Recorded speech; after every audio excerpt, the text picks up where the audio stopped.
If you are in your 20s, I want you to slow down for a moment and listen carefully, because the years you are living right now will quietly decide the direction of the rest of your life, and you will not notice it happening while it is happening. I am speaking to you as someone who believed he had more time than he actually did. I am 63 years old now, and the difference between who I could have been and who I became is not talent. It is not intelligence. It is not luck. It is time that I allowed to pass without structure, without urgency, and without awareness. In your 20s, you feel strong. You recover quickly. You believe mistakes are temporary and opportunities are permanent, but opportunities are not permanent. They are attached to your energy, your flexibility, and your willingness to be uncomfortable, and those things are at their highest right now. Whether you realize it or not, the biggest illusion of youth is the belief that you can begin later. Later is the most expensive word I ever used, because later slowly turns into never without making any sound. I spent my 20s preparing to begin instead of beginning. I was always planning, always thinking, always organizing my future. But thinking is not progress, and planning is not action. And action is the only thing that creates results.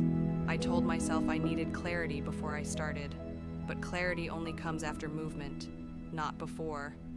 Confidence also comes after repeated action, not before, and waiting to feel ready is one of the most effective ways to waste years of your life while convincing yourself you are being responsible. Another mistake I made was confusing being busy with being productive.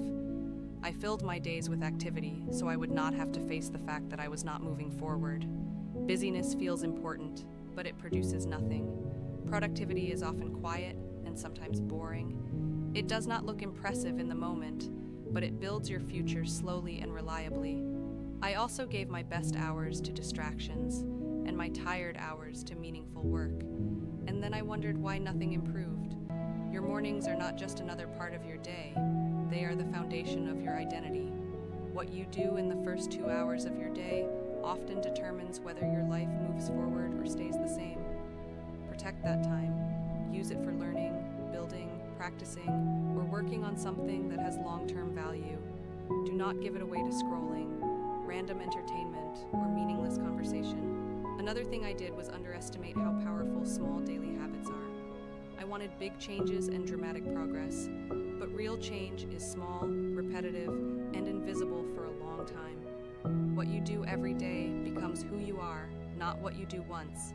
If your days have no structure, your years will have no direction. I also believed I had to feel motivated to work. This belief alone cost me years. Motivation is unreliable. Discipline is stable. Disciplined people act regardless of mood, and mood eventually follows action, not the other way around. Start small, reduce the size of your task until it is impossible to avoid, and repeat it daily. Small actions done daily defeat large intentions done rarely. Another thing I did was start many things and finish very few. Unfinished work drains your confidence and your mental energy. Completion builds identity. Even small completions matter. They teach your mind that you are someone who follows through, and identity drives behavior more than motivation does. I also waited for the perfect moment to begin. There is no perfect moment. There is only the moment you decide to start imperfectly. Perfectionism is fear wearing a respectable mask. Doing something imperfectly teaches you more than planning something perfectly. I also spent too much time consuming and not enough time creating. Consuming feels productive, but it produces nothing.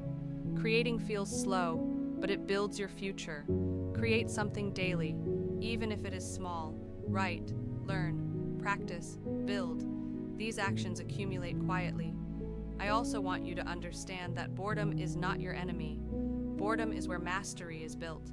If you can tolerate repetition, you can become skilled. If you constantly seek novelty, you will remain average. Another lesson I learned late is that planning is useful only when followed by action. Plan briefly and act quickly. Action creates feedback, and feedback creates improvement. I also did not track how I spent my time. What you do not measure, you cannot improve. Track your hours for 1 week, and you will see where your future is going. Awareness alone changes behavior. I also waited for external pressure to force change. Do not wait for a crisis to discipline you. Self-discipline is freedom because it allows you to act before circumstances demand it. Your 20s are not about achieving everything. They are about becoming someone who can achieve anything later. Build systems, build habits, build health, build skills, build financial discipline, and build self-trust. These are slow investments with enormous returns. I am not asking you to remove joy from your life. I am asking you to earn your relaxation through progress. Rest after effort feels peaceful. Rest without effort feels guilty. Protect your time like it is your most valuable asset because it is. Money can return. Opportunities can return. Even relationships can return. But time only moves in one direction. Every day you repeat becomes your future. Every hour becomes a result later. Every year becomes a life later. If you begin today, even in a small way, your future will look very different from your present. I cannot reclaim the years I spent waiting, but you can protect the years you still have. Do not wait for regret to teach you what discipline